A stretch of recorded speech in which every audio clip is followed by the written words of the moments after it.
आखिरी में डाकुओं ने चरण पकड़ लिए कि महाकाल आकर खिलाकर भी जाता है। महाकाल आता है खिलाकर भी जाता है। अकाल मृत्यु वो मरे जो काम करे चंडाल का, काल उसका क्या बिगाड़े जो भक्त हो महाकाल का। मेरा महाकाल जो नियम बनाता है कि मैं कुबेरेश्वर धाम आऊंगा, मैं उज्जैनी जाऊंगा, मैं काशी विश्वनाथ दर्शन करने के लिए जाऊंगा, मैं महाकाल के दरवाजे पर जाऊंगा, जो नियम बनाता है 1-2 महीना 4 महीना 6 महीना 5 महीना नियम तुम बनाते हो, बाकी के नियम मेरा महादेव निभाता है। अभी कथा में कहा था शंकर को जल चढ़ाने वाला अगर 6 महीना 1 साल बाद भूल भी जाए, पर शंकर नहीं भूलते, शंकर तो उसको पकड़ कर रखते हैं, शिव उसको पकड़ कर रखते हैं।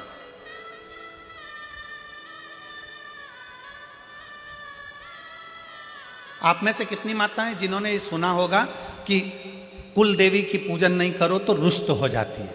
बोलो सुना कि नहीं सुना? अरे जम के तो बोलो। वो देवता की पूजन मत करो तो वो रुष्ट हो जाते हैं। बोलो सुना कि नहीं सुना? अरे जम के तो बोलो सुना। अगर उनको प्रणाम नहीं करोगे तो रुष्ट हो जाते हैं। बोलो सही है। दिवाली पे सास को प्रणाम नहीं करो तो वो भी रूठ जाती है। बोलो सही है कि गलत है?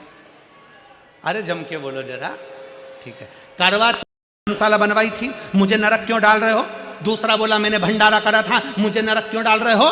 इतने में यमराज ने कहा, धर्मराज ने न्याय देकर कहा कि वो कसाई गाय लेकर जा रहा था, उसने तेरी दी हुई धर्मशाला में विश्राम करा। शिव पुराण कहती है अगर दान करना है, किसी को अन्न का दान कराना है, पानी पिलाना है, तो इतने भक्त जब एक साथ भगवान का भजन कर रहे हैं, दान करने का स्थान होता है कि कहाँ करो।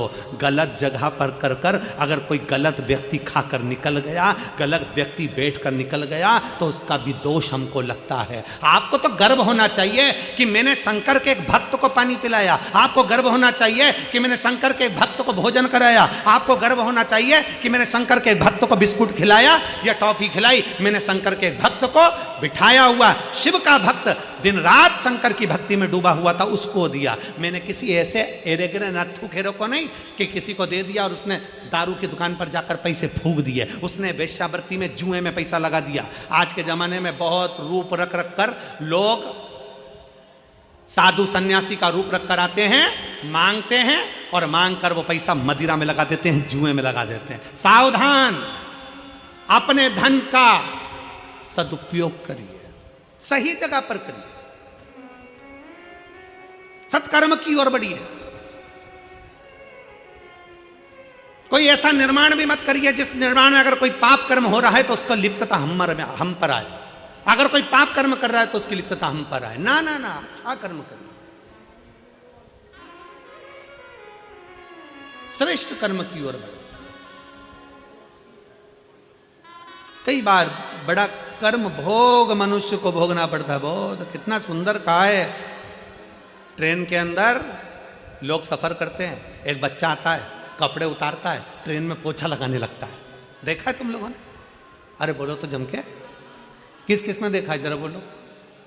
ट्रेन में सफर कर रहे हो, एक लड़का आया, कपड़े उतारे, पोछा लगाने लगा अपने कपड़े से, कचरा भी ना चले गया। बाद में तुम्हारे पास आया, मांगा, उसको तुमने 1 रुपया 2 रुपया 5 रुपये दिया, अगले स्टेशन पर उतरा, कोई नशे का सामान लिया, कपड़े में उसने भरा, सूंघ सूंघ कर किसी ट्रेन की चपेट में आ गया, कहीं जाकर मर गया, गिरकर। उसके मरने में 1 रुपया तुम्हारा भी लगा है, इसलिए नरक तुमको भी भोगना पड़ेगा।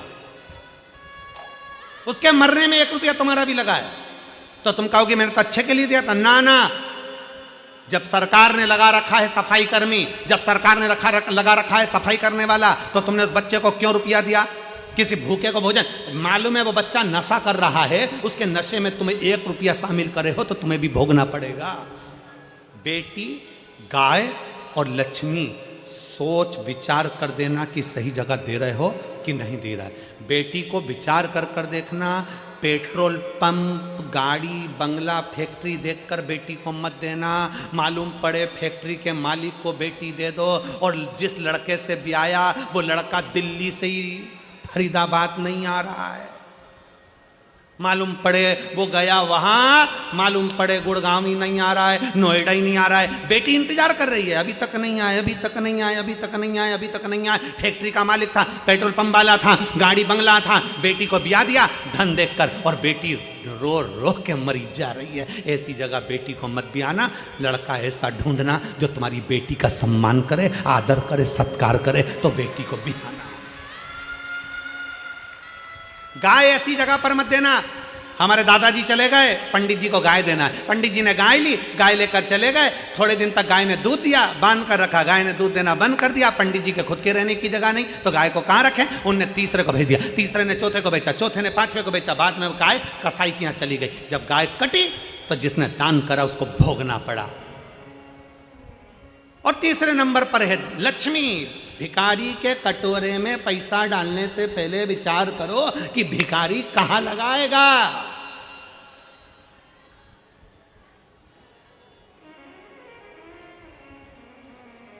कहां लगाएगा?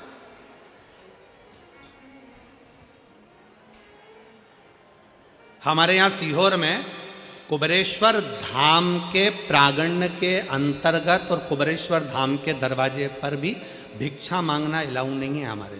क्यों? क्योंकि उसका नाम कुबेरेश्वर महादेव है। अगर कोई भिक्षा मांगता दिखता है तो मुझसे कहते हैं अंदर भंडारा चल रहा है, 24 घंटे चल रहा है, खाओ।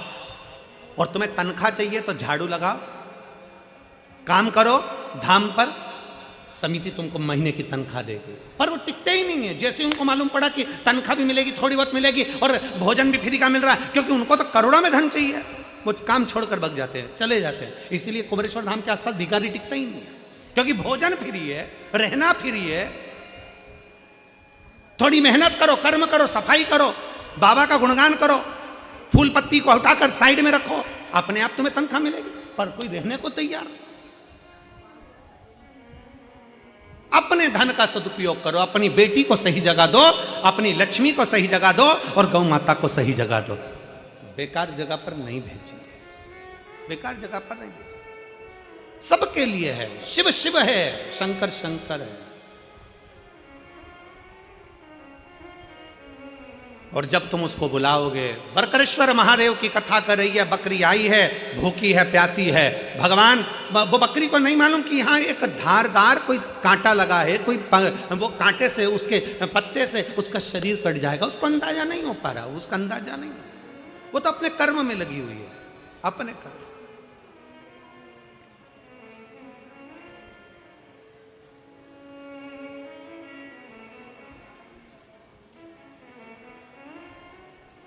चित्त हट, पर वो भी साधारण नहीं है, देने में पीछे हटता नहीं है, देने में पीछे हटता नहीं।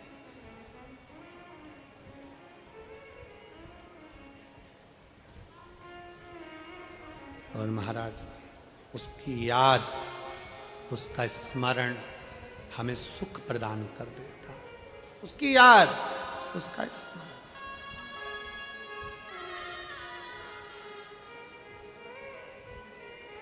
महाराज, अरे डमरू वाले आजा तेरी याद सताए, मेरा ये भरोसा कहीं टूट न जाए। ओ डमरू वाले आजा तेरी याद सताए, मेरा ये भरोसा